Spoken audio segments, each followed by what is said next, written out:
to talk later if they want to. And with that, I'm going to invite Dr. Miranda to share with us this amazing accomplishment of hers, her very first book. So congratulations on that. And incredibly timely as we're thinking about how do we best support and serve immigrant youth in our schools. Thank you so much for that introduction, and thank you all for being here tonight.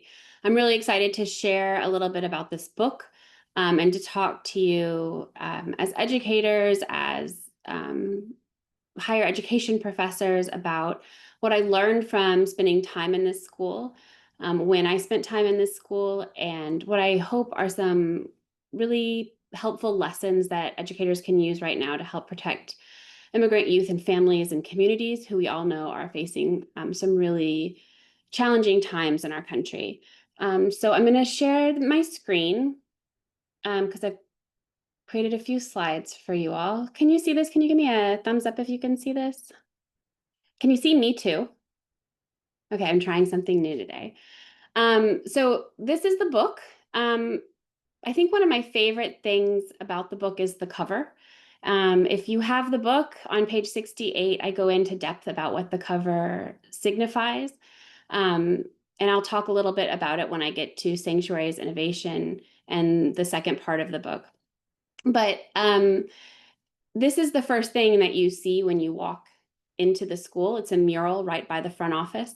And it was painted by a local groundswell artist from Sunset Park, Brooklyn, alongside students from the school and teachers from the school.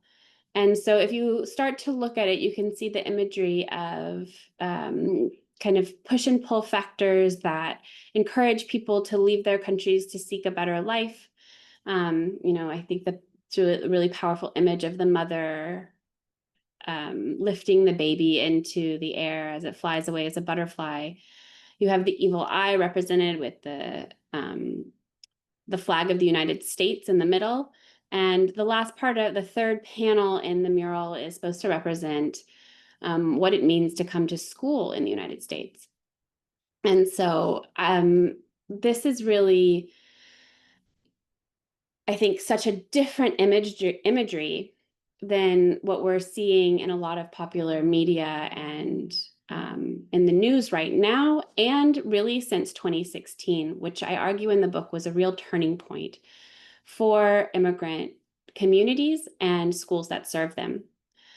So I came to this study as a doctoral student at NYU. And I started my studies in 2014 after 7 years in the classroom as a high school science teacher, first in a little town called San Benito at a Title I school, where many of my students crossed the border daily to come to school or were part of a migrant population that trekked through the United States following agricultural patterns throughout the season, and some who were landowners who had lived in the same place even as borders had shifted and changed. After that, I moved to Bogota and Barranquilla, Colombia, where I taught very privileged kids, grandchildren of presidents of Colombia. And the things that my students had in common is that on paper, they would have all been considered English learners in the US classroom. And second of all of them were crossing borders for educational purposes. Granted, they looked very different, crossing the border to come to a Title I school in San Benito, or crossing the border to go to Colby College in Maine, which is a selective liberal arts school. And so I came to New York to really try to understand transmigration and the crossing of borders for educational purposes. And in my journey, happened upon the Internationals Network of Public Schools, which is what I wrote my book about. And I happened upon them before this in a moment where I was really focused on things like project-based learning and portfolio assessment. Even though it wasn't the most wonderful time for immigrants, it wasn't what it is now. But my study started in 2016, in September 2016. And this was a point in time in which the concept of sanctuary was being explored in public settings and policy settings across the country. So when I started my study in 2016, before the presidential election, there were under a dozen sanctuary municipalities in the United States. By the end of 2017, there were over 600. And the schools and universities within those municipalities were using this concept of sanctuary, or this word sanctuary, to signal to immigrant communities that they belonged, that they were welcome, and that they were safe. As I spent more and more time in the school, I realized that the way in which we were conceptualizing sanctuary in the United States was very basic. It was very rooted in, I think, US ideologies. We have a very litigious society, and most of what I saw in these declarations were things that were already enshrined in law. So we in the United States have the Supreme Court ruling of Plyler versus Doe, which grants everyone access to free public education, K through 12 in the United States. And we have FERPA, which protects student data. And so most of the ways in which sanctuary was being discussed in 2017, and many of the ways sanctuary is being discussed now, is around keeping federal agents off campus, protecting student data, and not asking about student status upon enrollment.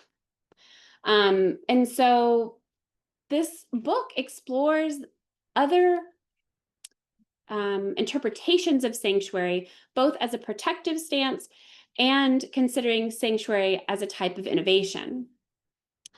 So this is the board that was hanging in the hallway on my first day of fieldwork in 2016 in the school I call International High School.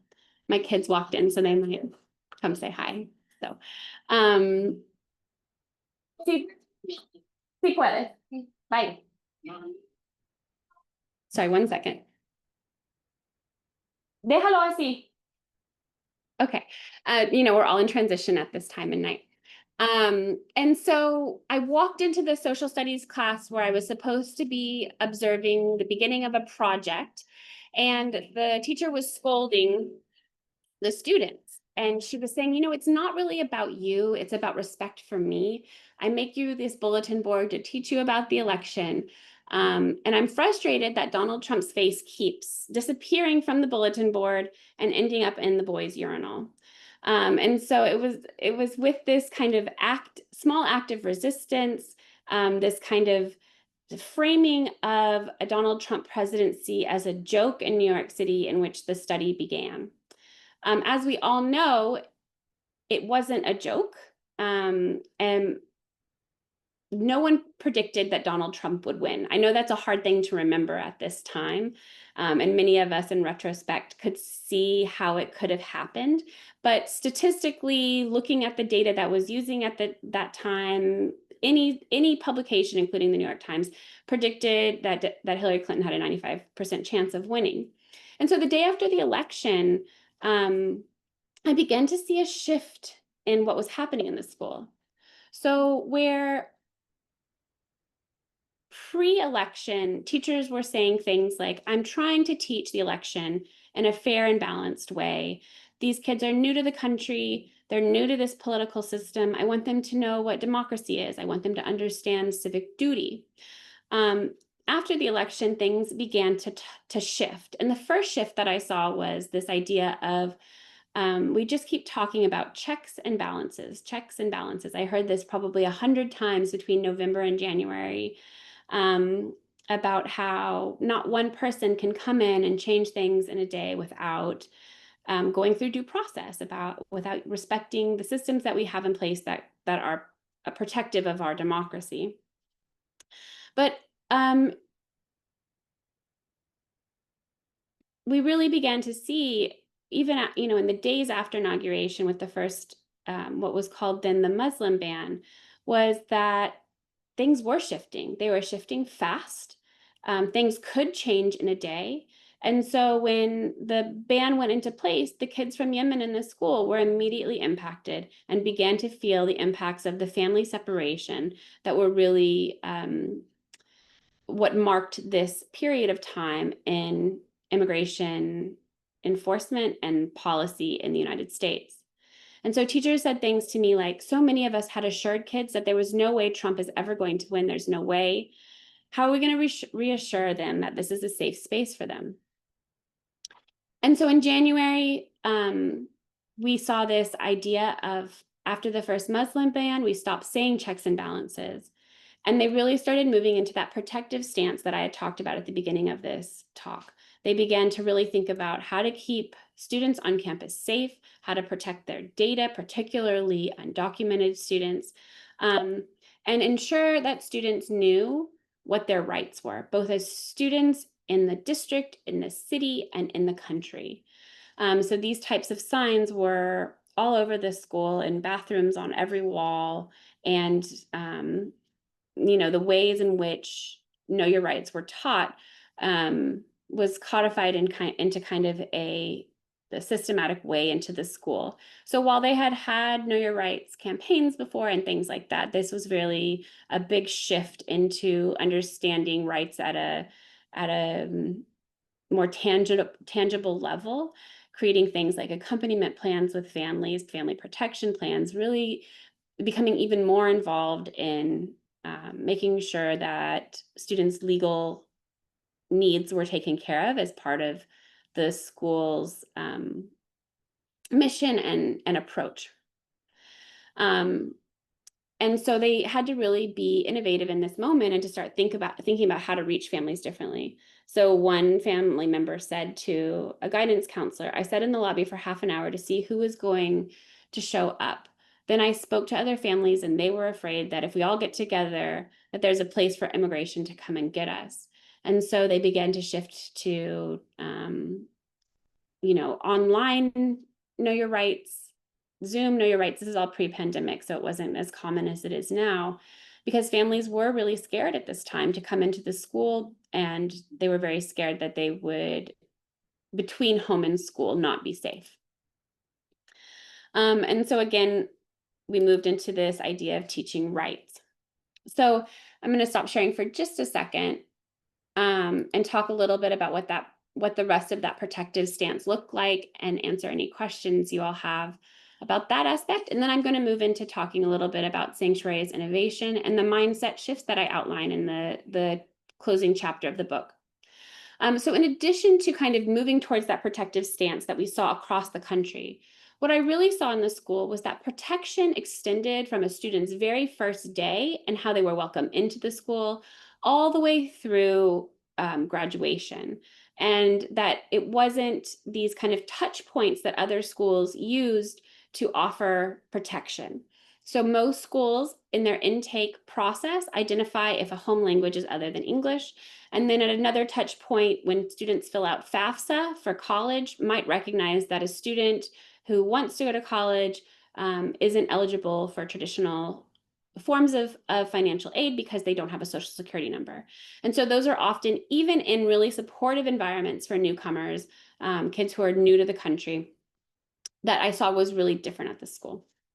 So let me give you a little bit of context too about why the school is able to go above and beyond Plyler versus Doe, FERPA, and these other touch points that newcomers often experience in schools. So the Internationals Network of Public Schools started in 1985 with their first school in LaGuardia Community College. It's called the International High School at LaGuardia Community College. And it was started by radical educators who were really trying to make a change and had the political backing to make the change at the time to move towards specialized small schools that served particularly marginalized groups of kids. This was also the time period in which the Coalition of Essential Schools began to emerge, and those conversations were happening across New York City. It was a moment for innovation. Over the next 15 years, these schools grew. There were 3 schools at the time in which the nonprofit intermediary organization, Internationals Network for Public Schools, was formed. And this nonprofit was really supposed to offer support to the schools as they continued to think about school design, teacher professional development, and an instructional model that worked well for immigrant youth. And the result has been, quite frankly, outstanding. This group of kids who are new to the country, who've been here for fewer than 4 years, who are learning English when and have not learned English when they arrive, and are scoring on the bottom quartile of English language exams um, when they start high school, are the demographic of students least likely to graduate from a US high school across the country and in New York City, um, at even lower rates than kids with IEPs, for example. Um, and this is particularly jarring because we also know from the reporting of Joe Napolitano, a Long Island native, that these are the kids who are even allowed to enroll. So we know across the country, this is not a red state, blue state thing, kids who are overaged and undercredited, new to the country and learning English, are often turned away from schools before they can even enroll. So the kids who are enrolling are persistent, but they're not graduating. Schools often push these kids out at higher rates than any other group or allow them to simply disappear. And these kids are disappearing from schools across the country at rates that I don't think have ever been seen before because families and children are so scared. And yet the Internationals Network, through all of these moments in immigration history, through the ups and downs, continue to maintain um, a 4 or 6 year graduation rate that is on par with native born US high school students. So the average number of children who graduate from high school in this country every year is 80%. Most of these schools maintain an average of 76 to above 80% for kids in this demographic group.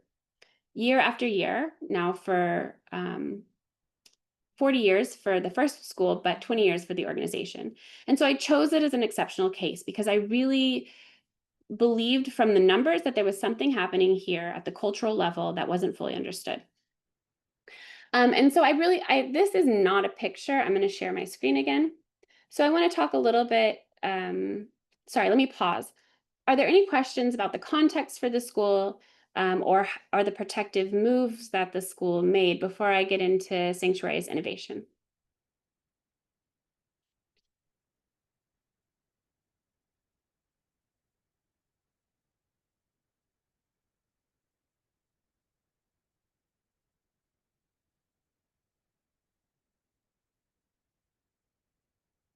I'm just going to check the chat.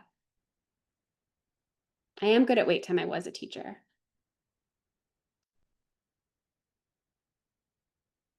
Okay, well, maybe you'll have some at the end about the context of the school as I tell you a little bit about school design, teacher development and professionalization, and the leadership and advocacy that I saw at the school that I think was really, really remarkable, and what I frame in the book as Sanctuary's innovation. So let me share with you again the screen.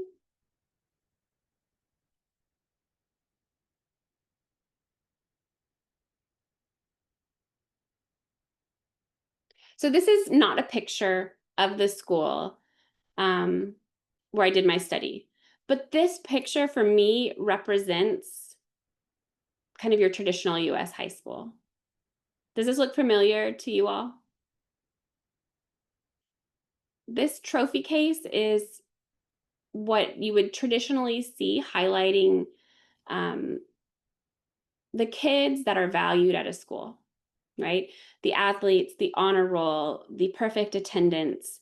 And so often the literature verifies that immigrant newcomers to schools are not seen, represented in the walls of the school and the walls of the classroom, and are often, when we say marginalized, I mean actually physically moved into corners of classrooms, basement classrooms, along with ENL teachers. There is 30 years of literature that demonstrates the ways in which immigrant kids, English learners, and ENL teachers are marginalized systematically in our country. And I argue in the book that it's because we have this ideology of if you can't speak English, you can't learn.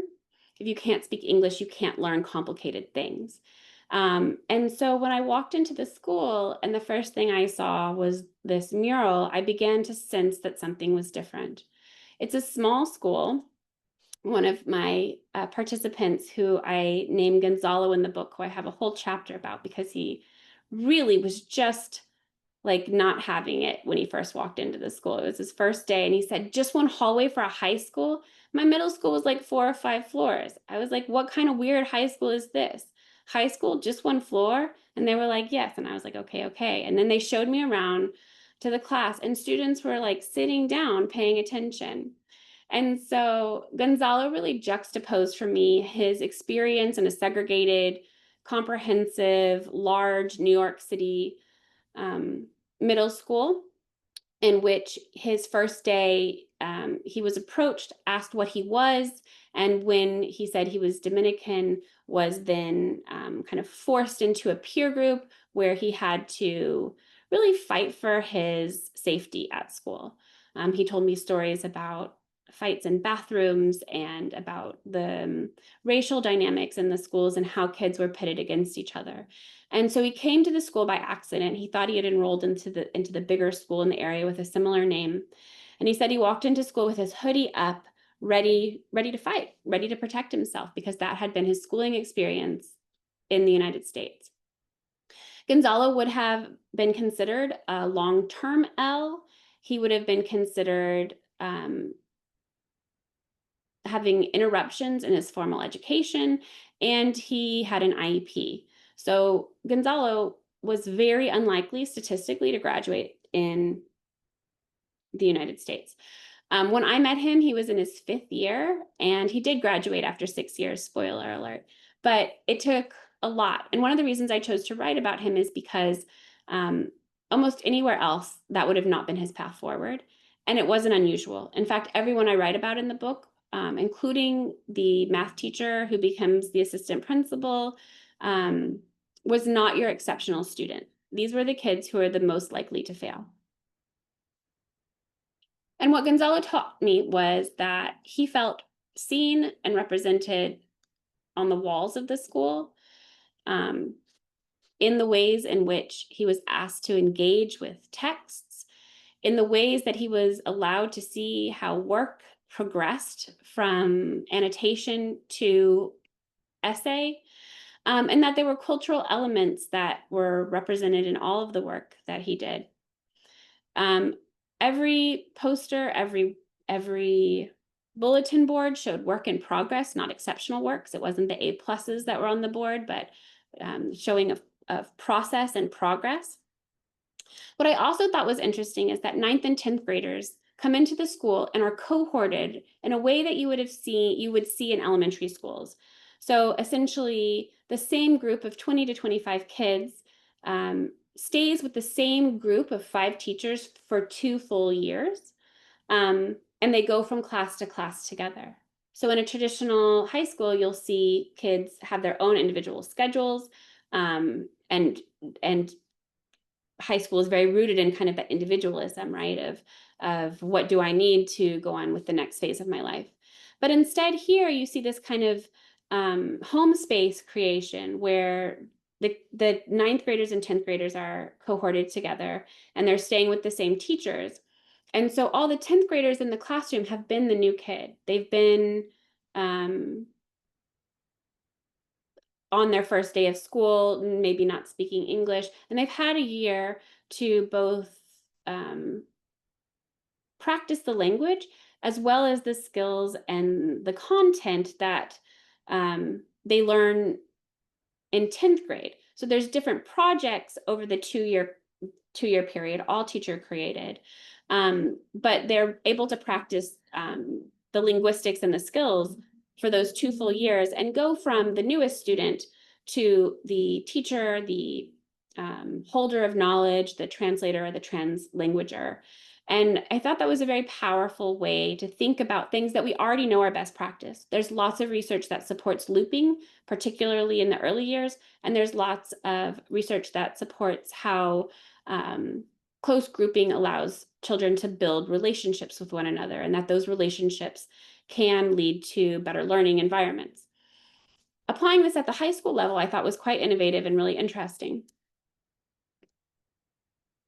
And these kind of subtle ways of uh, signaling belonging, of creating the social atmosphere for belonging, was also supported by these larger um, signals and um,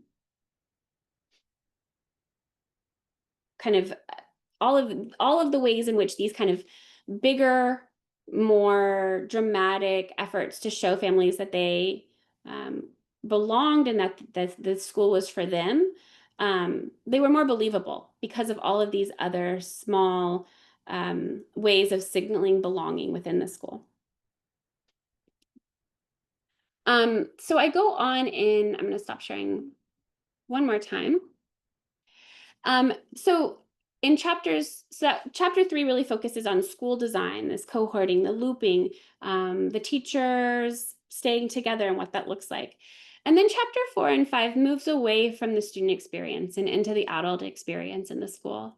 So I start chapter 4 with an anecdote about Carolina, who was a teacher who had gone to a local kind of traditional teacher prep program, and she was a math teacher. And so she learned about project-based learning and other innovative best practices in terms of math learning at the secondary level. But when she started student teaching, she was placed in a high school with a master teacher who would take a problem set and from a set curriculum and do it on the board really fast, and he would, if she wasn't pacing the lesson fast enough, he would take away the marker and he would stand at the board and he would do the problem set and he would turn around at the end and say, like, we got so much work done today. And she just said the students would look at her and be like, help us. And she almost quit teaching at that moment because she was just so disheartened by this idea of this traditional form of teaching where she saw kids weren't getting anything out of it. She had no freedom to create her own lessons. But she also knew no other way. She had practiced no other way. And so I take you through the narrative of Carolina, where she goes through a process of interviewing for a position where 10 people, 10 different stakeholders are in the room, the team that she would work on, the math teachers, the principals and students, and how she taught a demo lesson. And most people in the school remember this demo lesson because she was doing something related to volume, and they all remember popcorn flying around the room. To be frank, it was a disaster. But they weren't looking for the perfect pedagogue. They were looking for a teacher who was willing to take risks, who was willing to work collaboratively, and who was willing to be reflective and to grow their practice. And so one of the things I talk about are the structures and systems that are put in place to really treat teachers as professionals and to think about their development over many, many years. And this becomes a theme throughout the book of time, which I'm going to talk about in just a minute. So when I met Carolina, she was in her 5th year of teaching. As many of you know, most people 50% of people leave the profession by their 5th year of teaching through burnout or because they're going on to do something else. But we don't have high levels of teacher retention in this country, particularly teachers from underrepresented groups. And yet Carolina was in her 5th year and still getting the kind of mentorship and support that you might expect to see for a 1st or 2nd year teacher. And I thought that was really important. They were thinking about Carolina's development not as something that ended after 2 years, but that continued because they were asking her to teach in innovative ways, to do hard things like develop her own curriculum and projects that were culturally relevant to her students.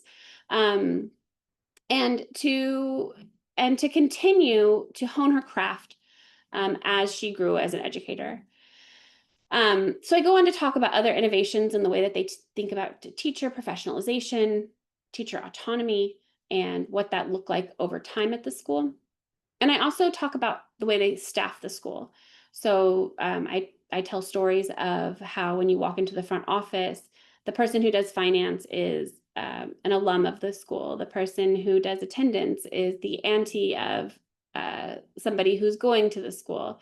There were, at the time of the study, I think 10 alums are family members who are working in the school. And across the network today, there's over 100 different, 100 alumni working in every role, from paraprofessionals to principals of schools.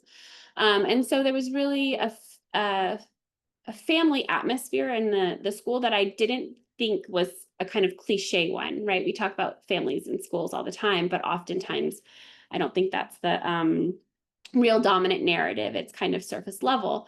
But what they meant when they said their school was a family was that families were actually welcome and alumni really had a place to come home. In the final chapter, in chapter 5, I talk about what leadership looks like and leadership development looks like, what advocacy looks like, and how they have advocated for everything from the seal of biliteracy to the state recognizing a 6-year graduation rate as part of the work of the district, as part of the work of the organization. And so all of that leads me to the conclusion, which I hope we can have a discussion about, where I outline not the ways to create a sanctuary school in a certain number of steps, but real mindset shifts that I believe have to exist in a school environment in order to create the conditions that I narrate in the book.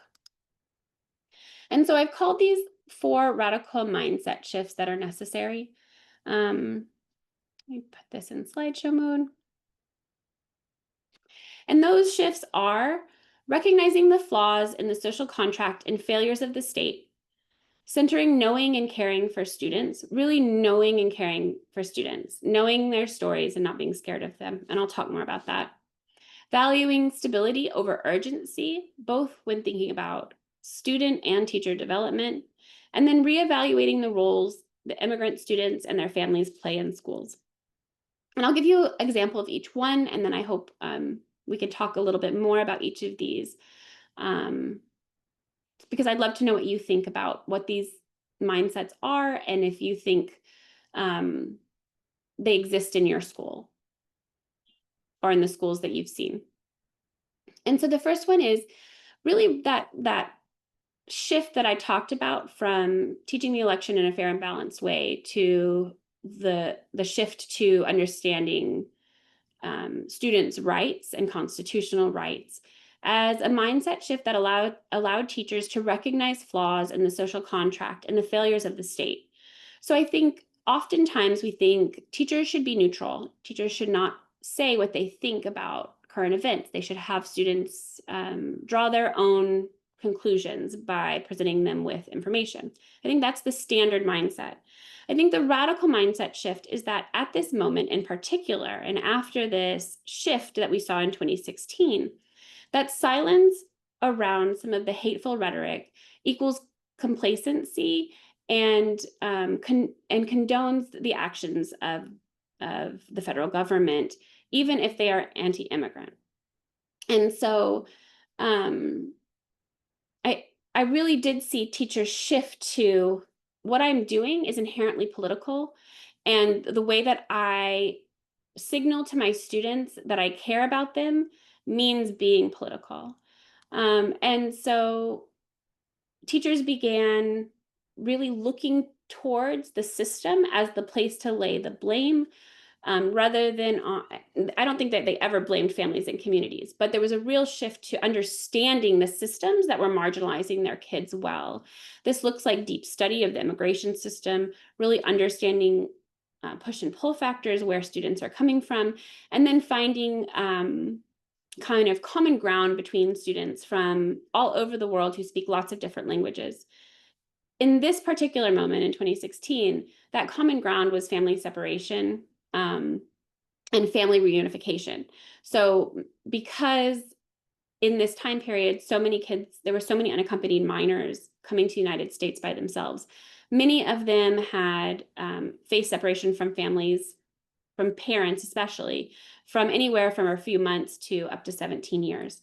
Had been living with grandparents in their home country until they could get documentation status or save the money to cross the border. And so I thought that was a really important shift. And I've continued to see that shift in these schools of the um, understanding, even in the what is being taught and the way things are communicated to parents, that they're recognizing it's a failure of our immigration system, um, not a failure of people who make the decision to move to the United States. The second one is this idea of centering, knowing, and caring for your students. Again, I think at the surface level, you could argue that this is a responsibility of all schools. But one of the things with Plyler versus Doe in particular is that it makes it illegal to ask families about their status. And so most schools that serve this population of students adopt a kind of don't ask, don't tell mindset around documentation status. I am not arguing for schools to ask about documentation status.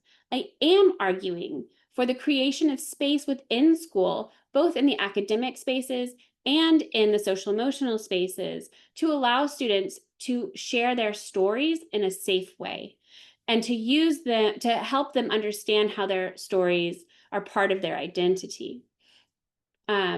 This is about being able to share undocumented status in, for example, a counseling office to get support and help, but also in a way that students are sharing about their lived experience that values what they've seen and what they've experienced. Not only do they speak another language and understand another culture, but they've traveled. They've seen much of the world that maybe their US-born peers haven't.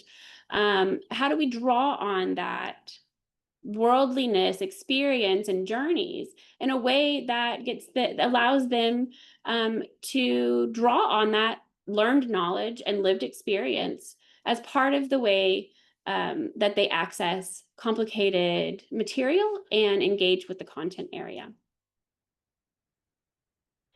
And this is one that I come back to over and over again because I think about temporal justice and the way that we think about time, particularly in education spaces. And one of the things that I think is really common from reformers to traditionalists is this idea of urgency, that we must urgently teach these kids English, that we must get them to on time graduation. But one of the things I talk about in the book is that on time graduation is an invention, just as high school is. We created high school in this country for privileged, wealthy, white boys primarily to study how to be teachers and to study how theology, right? Like we invented this idea of on-time graduation, and yet it has become an expectation, a grammar of schooling that we mostly don't question. And the idea that we would ask kids who are new to the country, new to the language, and learning rigorous content to graduate at the same rate as kids who've been here their whole lives and speak English is kind of absurd if you begin to think about it. And this school, because they're operating within this particular system, all of these schools, in fact, do get many, many kids to graduation in 4 years. And I think that's a real testament to the work that they do. But they've also helped students be able to reckon with that contradiction and that the unreasonableness of that expectation. So they do things like have really big celebrations for summer graduations. They do that by having panels where fifth year seniors talk to fourth year seniors who might not be looking like they're going to graduate in 4 years to talk about the benefits of staying in school longer. The principal will talk about how her mother immigrated from Italy and started in ninth grade as a 17-year-old and how it was horrifying for her, but that she finished. And she'll tell students, it doesn't matter how, no one cares how long it takes you to graduate from high school. What they care is if you have the degree. And so this means really slowing down things for, it's not about slowing down things for kids. It's about allowing them the time to be children and protecting their childhood and allowing them more time if they need it in high school. And so one teacher says, for example, it's not like, oh, take your time or whatever. It's about working towards something real, but removing the shame if it takes longer. They talk about holding on to students. We're trying to keep them. We're creating, creatively creating schedules that allow them to work or to take care of their adult responsibilities, but also keep them in school to make sure they get towards graduation. I just visited the school last week where they were doing a book celebration, and the whole day had been around planning for a student whose family was self-deporting and figuring out how to help that student who is fully credited and passed all of her exams to graduate from her home country by letting her come to class on Zoom, for example. So really thinking about um, how to help kids stay kids longer and then accomplish this really huge thing of graduating from high school. And then, we could talk about college too, but I think just because we know statistically how unlikely these kids are to graduate in most other settings, graduating from high school is a really big deal. Um, And then mindset 4 is reevaluating the roles that immigrant students play in schools and in this larger community. This is my friend and um, conversation partner. She just graduated with her PhD a few months ago. And this is her giving a speech at her city college graduation where she was salutatorian. And then afterwards, she was invited to the White House to lunch with Michelle Obama because she talked about what it meant to get an education as a Yemenis woman. Um, she was a graduate of one of these high schools and now is doing all of her work on trying to institutionalize a pipeline program to get more alums from this school and more immigrants in general into education programs across the city. And like I said earlier, this Aruba's story is not unusual. This is a very common story within the network. And really what this looks like is even starting from ninth grade, thinking about Gonzalo, who in any other setting would have been seen from a deficit perspective.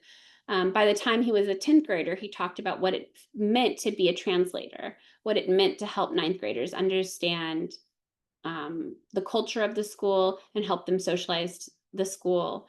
To talk about his 5th year, how he just needed more time because he was still growing up and it changed his perspective to stay in. So really, again, this is an arc, and a narrative arc in the book that talks about what's possible when you can really think about kids who have genuinely been treated as a challenge or deficit for most schools are actually treated as if they are capable and bring something to a school community. So I'd really love to start off the Q&A and the discussion thinking about what are the mindset shifts you have made or you would like your colleagues to make to better serve recently arrived immigrant students.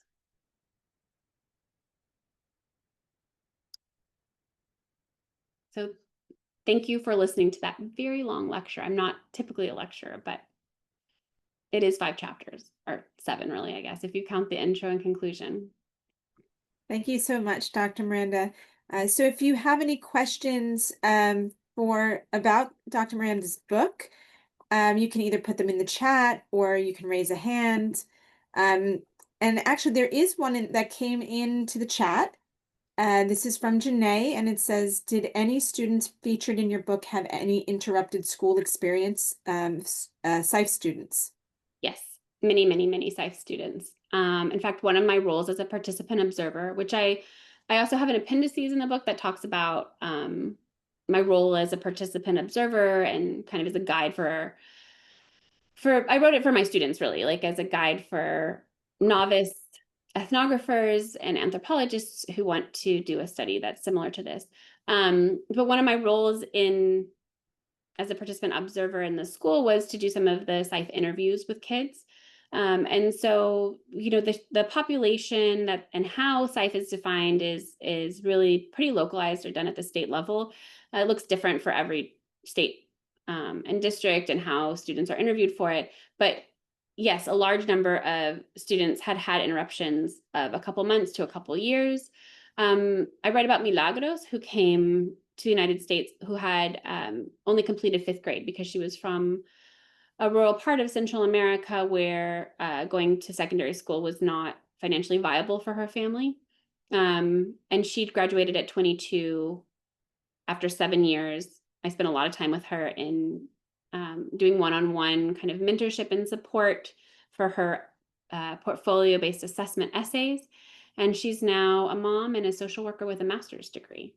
So yes, these are the kids who would not have made it anywhere else. And I chose to write about them because one, I thought their stories were exceptional, but two, they weren't exceptional in this particular setting. It was the common denominator. Chris, I'm seeing your comment in the chat. You wrote, there's been a bright spot in the data for ever Ls and former Ls. Their graduation rates are outpacing the general population. We fought to get that back in the data. As with those numbers, the percentages, or without those numbers, the percentages look abysmal. Yeah. Skimming the cream off the top, essentially. Yeah, so we actually know that ever Ls, so we use that expression to talk about anyone, any kid who's come to school speaking a language other than English. And really, a lot of the literature on English learners is focused on the younger years. And we know that most kids who come to kindergarten not speaking English are actually not mostly immigrants. They're mostly immigrant origin children who maybe speak another language at home. And most of them are exited from the programs by 5th grade. But if you look, there's Julie Sugarman does a lot of really great work in this area, as you know, I'm sure, around trying to understand the probably million kids who are older, long-term Ls, and newly arrived, or who have been in the country, anywhere from like 6th to 12th grade. And we understand that population less, one, because we have less data, it's a smaller population, and also because we don't fully understand the cognitive changes that happen kind of between the ages of 12 and or 10 and 14, where it makes the way that you learn language different. It's some would argue it's harder, that you're less malleable. But there's a lot of debate in cognitive science and neuroscience around that, which I think is interesting, and we should definitely talk more about that. But I'll look if you have any responses in the chat. Yeah. So Jill has a hand up, and then Luzaria and Caroline. Yes, I see you. Hi, Jill. Hey, so yeah, thanks so much. That was great. So here I have sort of a two-part question. It seems from your research that you're suggesting that a lot of the strategies and structures that exist in the international schools or in sanctuary schools would be beneficial for students who are not in those schools, right? And so I guess one of my questions is, do you think the ways that students learn and are taught in sanctuary schools is how all students should be taught? And then the sort of second part of that question is, do you think that immigrant students, if that were the case, would we still need the international schools?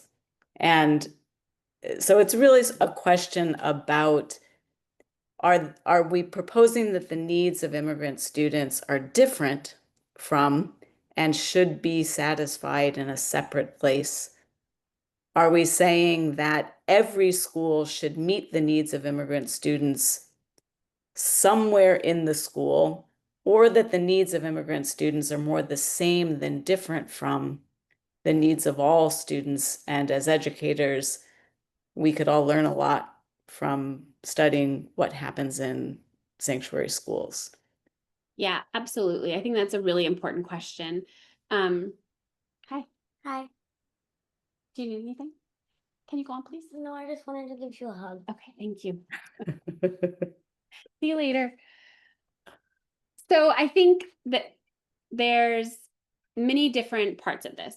First, I think that a lot of what is in the book, and I write about this, is not rocket science, right? It's a lot of best practices done at the same time, built over time in order to create a place where the things we know work are working, right?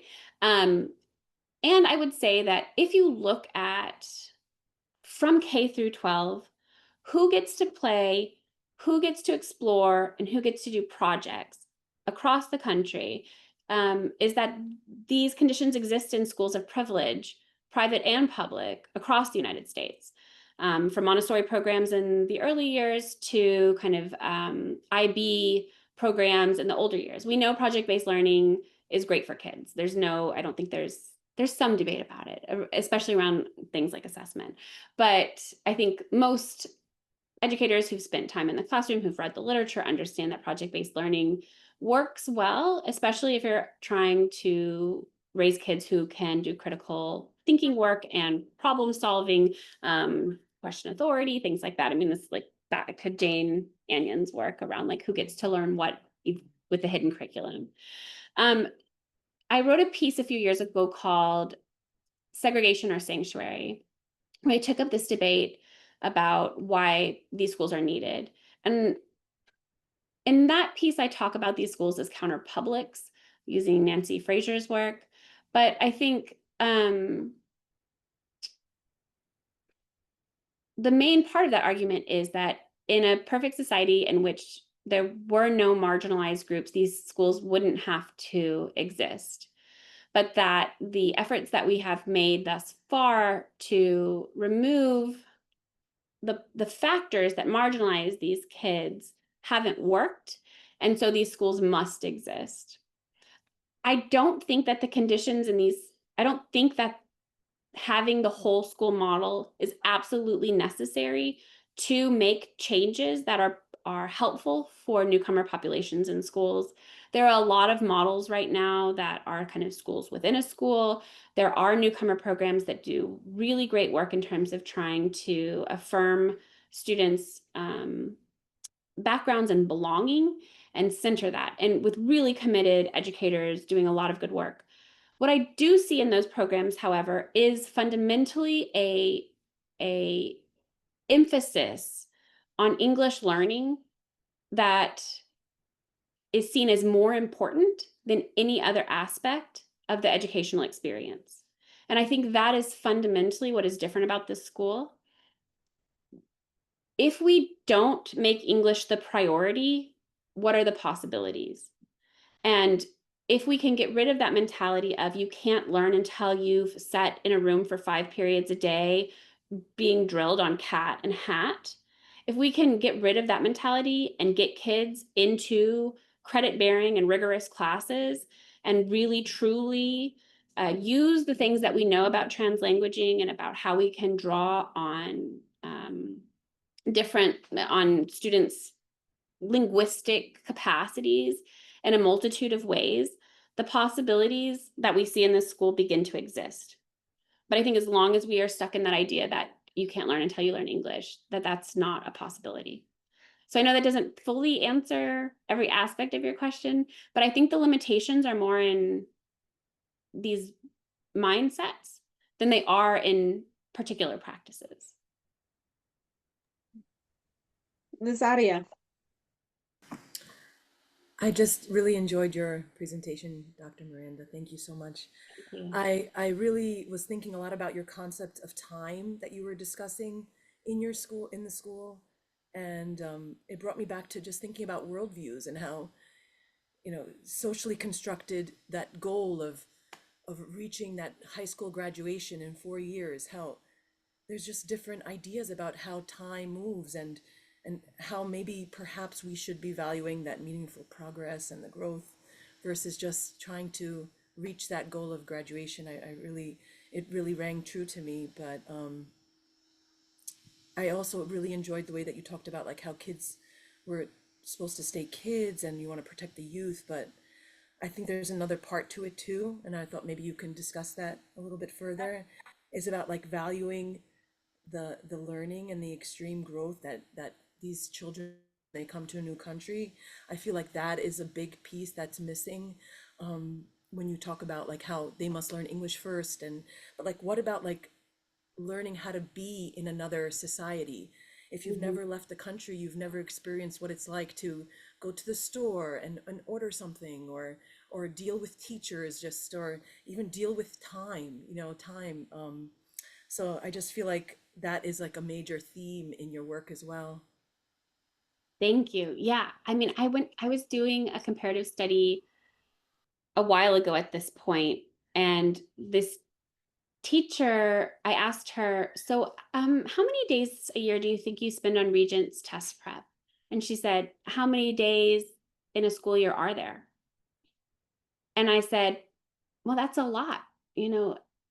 So does it look different for kids who are new to the country versus long-term Ls? Like, what does that look like? And she was like, it doesn't matter if they've been in the country for 4 days or 4 years. If their NYSESLAT score is the same, they're getting the same thing from me. And that really, to me, was jarring. And this was at a school that had a really well-respected newcomer program. I mean, it is seen as kind of a beacon of hope in the city. And I was really taken aback that we care so much about an NYSESLAT score that we can't see the difference in the experience of being in the United States for 4 days or 4 years. That should be jarring for all of us. I'll also just say, because I know I work in elementary schools, I wrote a piece this summer about having my son repeat kindergarten, and as a way of kind of, he started kindergarten at 4 in New York City because the cutoff date is in January, and talking about how he needed more time in kindergarten. He needed more time to develop socially, to develop the academic skills, the pencil grip. I mean, all of that stuff. And if you look at most progressive societies, and again, the research shows that transitional kindergarten programs are necessary because kids are coming into the early years at much different places with much different developmental needs. And yet we still, especially like I even hear 3K teachers talking about like the academic skills of 3K kids. And like, if you looked at a newborn and a 1-year-old, we would never expect the same things of them. Yet, as soon as they are wiping their own bottoms, like they have to be doing the same thing at the same time. I think that temporality is something that we should all be examining in our practice of understanding, how when we talk about individualizing care and academic content for kids, that this is part of it, is the idea of time.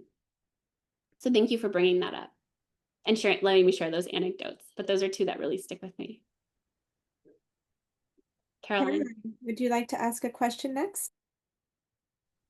So, throw my hand. So first, wow, this is amazing, and it's just really wonderful to hear you talk about this work. I think it's incredibly powerful. I think it's just really important for everyone. I'm really struck by how these mindset shifts all, as I understand them, are kind of rooted in partly decentering power and kind of pulling it back down these hierarchies that we've constructed, and how doing that sort of dismantles them. And I was thinking about how I believe you continue to do that as you bring that work forward into communities. So I wanted to hear a little bit about like what you're doing now and how you're working with communities, and because I think that's just very much at the core of what you do, right? Like it's about bringing things back to the people that they impact, and in this case, to the kids, but how you do that more in your work as you bring it forward. So thank you for that question. I really appreciate it. So this whole book was written before the last presidential election. It was like ready to go, but we were kind of waiting to see what happened. And after the election, I rewrote the conclusion at least 3 times, I think, because I didn't really know. I didn't really know what to say, because we all knew it was going to get so much worse for immigrant communities, and things that I was advocating for in the conclusion, like we should all be pressing our elected officials to think about immigration, comprehensive immigration reform. We should all be thinking about things like DACA. I didn't know if I could do that anymore. And at the same time, I live in Brooklyn, and Floyd Bennett Field is basically in my backyard. And so if you're not familiar, it's a deserted airport in South Brooklyn, where the city was dumping migrant families, often in the middle of winter without sufficient clothes to deal with the weather, where they had to walk 20 minutes to get to the nearest bus stop. And so that's when I started really engaging in a lot of mutual aid work at that time. A lot of you helped out, and when we did things like coat drives that are in this room, which I really appreciated. And that really informed how I tried to connect the mindsets and the conclusion to actions. And I write about actions at the individual level, like reaching out to mutual aid groups. Individual teachers can find mutual aid groups in their communities and ask them for help. That's one of the kind of recognitions that I make in there. But I also make policy recommendations at the local, state, and federal level of what it would look like for policies to reflect these mindset shifts. So I think, how to connect that to the work I'm doing now. This is a ethnography of one school. And I think, as Jill mentioned, I hope that it can be a guide in a lot of ways for the shifts that we all need to make to serve the most marginalized youth in our public schools. But right now I'm working on an ethnography of the network and trying to really understand grassroots movements and moments of innovation in educational spaces, to understand how adaptations in this work, how you keep doing the work even in these really challenging moments. And so I continue to do interviews with the teachers and the people doing the policy work right now to kind of understand what are the continuing challenges, like enrollment funds and things like that. As well as things like the Portrait of the Graduate, which is a real opportunity for schools to rethink how they are doing assessment for immigrant youth all over New York State. Did that answer your question? That was maybe a little bit too practical in the approach, but yes, what I can say too is that what I learned from writing this book informs everything that I do and the questions that I'm asking now. I mean, I had a reporter reach out to me and kind of suggest, in a very nice way, but suggest like that this place sounded fictional. And I don't think that it does. I think it sounds, it should be aspirational. It's not fictional. It's not a unicorn school. This is a place that exists and a place that's not perfect. I mean, there are teachers that are burnt out and complain every day. And there's kids who, fight over boyfriends and girlfriends. It's a normal place. Like, it's a very normal high school. It's just a place where they're doing so much work around care and belonging and development in time that it makes it seem exceptional. And if this school existed for privileged kids in the suburbs, no one would bat an eye. I see your hand again. Yeah, I just wanted to respond to that. So as you were going through the points, I was thinking about how, like, one of the things that's really, I think, powerful about this book is how it just really makes concrete and visible some of the work that goes on in a lot of schools that work with, outside of schools that work with migrant kids and refugee kids and new kids, the schools that work in the alternative schools that I've spent a lot of time in, how a lot of what they do is very similar, but they don't have the language to describe it. And there are a lot of those schools, and there are a lot of these small schools that are kind of off the radar, that are working with the kids that like are going to fail anyway, so no one cares about, like that, where people are doing really incredible work, but they don't have the language to understand like exactly what they're doing. And I was like, just hearing you, I'm just so excited by that. I'm like, wow, this work is going on, to your point of not being a unicorn school, is going on, I think, in a lot of it's certainly in a lot of the alternative schools, but a lot of schools where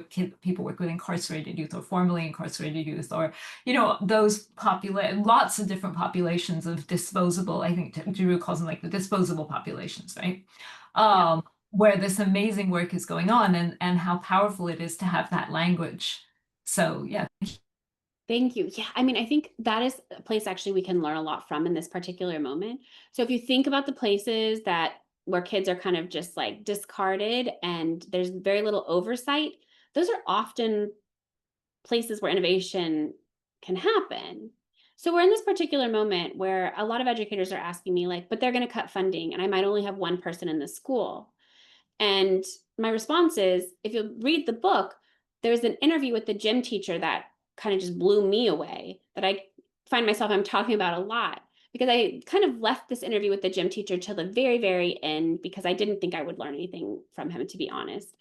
But he set me down and talked my ear off about how he was a literacy teacher, how it was a huge responsibility for him to help kids social emotionally and advisory, how his role as a mentor for portfolio-based assessment tasks was one of the parts of his job that he really felt fulfilled from. And so I just thought, gosh, when you can get the gym teacher, the PE teacher, not to just diminish what they do, but on board with literacy, you've done something really special there. I mean, because I've been in schools, I've heard the stories, I've done the interviews with kids where the math teacher, where they ask a question to a math teacher about a vocabulary word or something like that. And the math teacher says something like, I'm not your English teacher. That's not my job. That's not my role. And often in high schools in particular, we get that siloing effect. And so we're in this moment where, what if everyone gets on board with this idea, even if there's less funding for E&L teachers or for the kids? And second, if there's less oversight, what are the possibilities for innovation? And those aren't really the questions we want to be asking in an ideal scenario, but I think this could be a moment where schools try out new things because what we're doing isn't working, because there's less oversight. Does that make sense? It's a little abstract, but. So I'm going to go to the chat for a second. And so first, Jenna said, I just want to say, as a future educator, this is definitely helpful and beneficial for me to be aware of. And Janae posted another question, which is, can you share more examples you observed relating to the urgency mindset shift? Yeah, I mean, there's so many. Thank you, Jenna, and I hope you'll reach out if you want to talk about this more. And Janae, yeah, I think it's a through line for the whole book, this idea of turning urgency on its head. And I've talked about it from the first day through the teachers, and there's lots of anecdotes in the book that kind of show what this looked like. The one that I haven't talked about is in the distributed leadership of the school. So I would sit in these meetings of this big committee that included the principal, a representative from every interdisciplinary team, a representative from every content area, the union rep, and a few other people. And they would make decisions in this meeting they would meet every single week, and it was after school, so all these people were getting paid to stay longer. And there was this conversation around report cards. The DOE was giving schools the option of changing the way that they were going to grade, or choosing how their grades were represented on a report card. And I thought, well, this should, take 5 minutes. This is an easy decision. You just like pick one. And it was 3 weeks of decision making, 3 weeks of decision making, of talking about it, talking about the benefits of the different types of grading, especially compared to like our in conversation with how they were doing assessment with portfolio assessments. And then each of these leaders would go back to their teams or to their content areas, and they would discuss. And then they'd bring the questions back, and then they would go back and discuss. And then if there were people who are really not feeling bought in about the consensus making process, the principal would go and have a one-on-one conversation and find out like, what are the real hangups that are here and how can we make this person feel heard? I mean, I was practically tearing my hair out by the end. I was like, this is so inefficient. Why are you doing this? But as I watched it over time, and I think as the teachers kind of experienced this over time, they really understood that this is part of how you create a culture in which people feel cared for, heard, understood, like they have a voice. And so, for example, I mean, and this for me is a real juxtaposition to the urgent social justice leader that we often see and celebrate, where this leader is all about the kids. You know, I'm here for the kids, I'm all about the kids, but they treat their teachers like garbage, right? Constantly writing them up. You're not here for the kids, you're not doing enough for the kids. You can't have a life because you have kids who need you. And I've interviewed a lot of teachers, especially because I'm doing another oral history study of documented teachers who've had or have had DACA in our mid-career. And they talk about being the only person in their school who've have that status. They're supposed to be kind of master teachers after 2 years, and then they're left to their own devices. And then they're doing this invisible work of being the person for all the undocumented students in the school. None of them have stayed in the classroom. They've all left. Mm. And so I think the urgency through line, we celebrate that urgency way too much. And I think it's something that we really have to rethink. And so I think that decision-making process and that idea of like the urgency leader are both places where we can do some more reflecting on what we actually value and celebrate.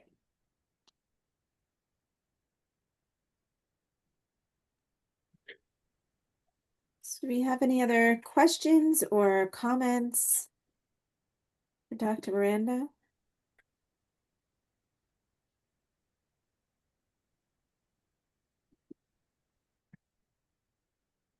We have another one from Carissa. Was there any opportunity for CTE in the school? Oh, that's a good question. So they did have partnerships with the local CUNY school that was close to them, but I can't remember if there were any CTE classes specifically. However, in the network, there are schools that are more, so CTE is career technology education. So there is one school, for example, that is only for recently arrived immigrant youth. That's part of the International's network for public schools that's focused on health sciences, where they get, they can earn things like a phlebotomy certificate while they're in high school. So there are components of it. You know, each school is a little bit different in terms of their focus, but it's definitely something that the model, and this is really, you know, I think the way to think about it is these are model schools, and that kind of the possibilities are endless. The schools don't, it's not something that you replicate like a Success Academy or a KIPP school where every school is the same. You could think of it more as like a family tree. So most of the educators who start new school, who found new schools, have worked as teachers or as leaders in other schools, and then bring that knowledge, that deep knowledge of the schools and organizing power to the creation of new schools where they see a need. So they've done this not just through career and technology education, but also, for example, they were told like, well, this only works because you have 100 different languages in a school, or 20 different languages in a school, and so the lingua franca is English, and that's the only reason it works.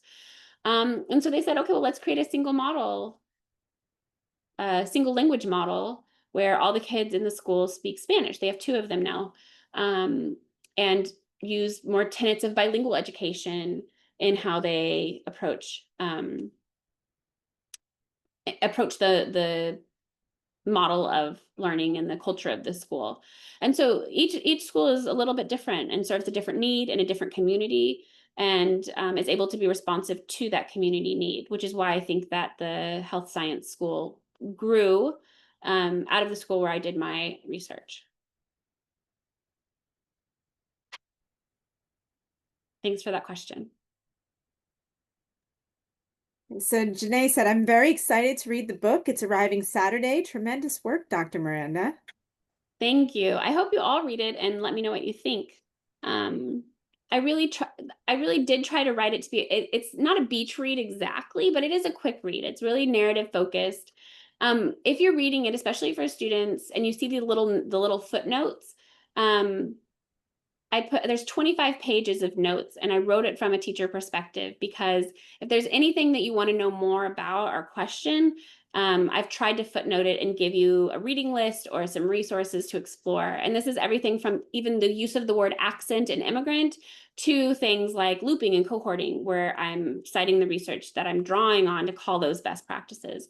So especially for those future teachers out there, when you read it, look for those little notes.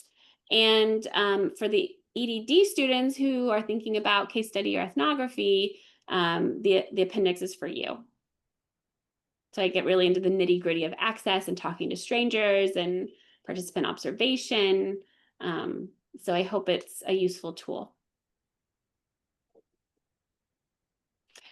And please note the discount code. If you decide to buy it from Harvard Ed Press, it is HCPR25 for 25% off. Oh, and it's on Audible. And I listened to it and the voice isn't annoying. So definitely tolerable.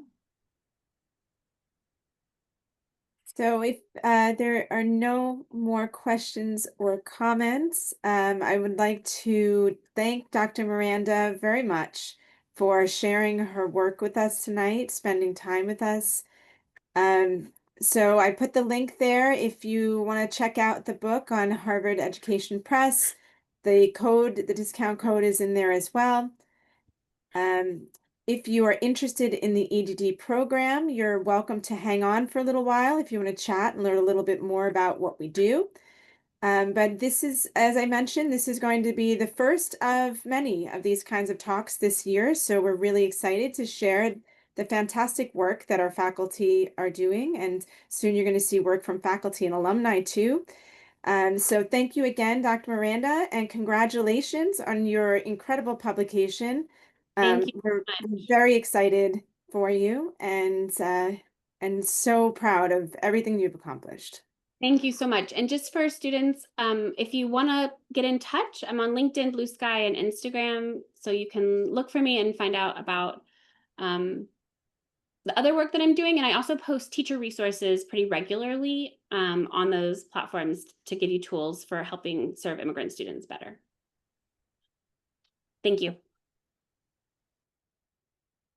Thank you, everyone. Have a great night.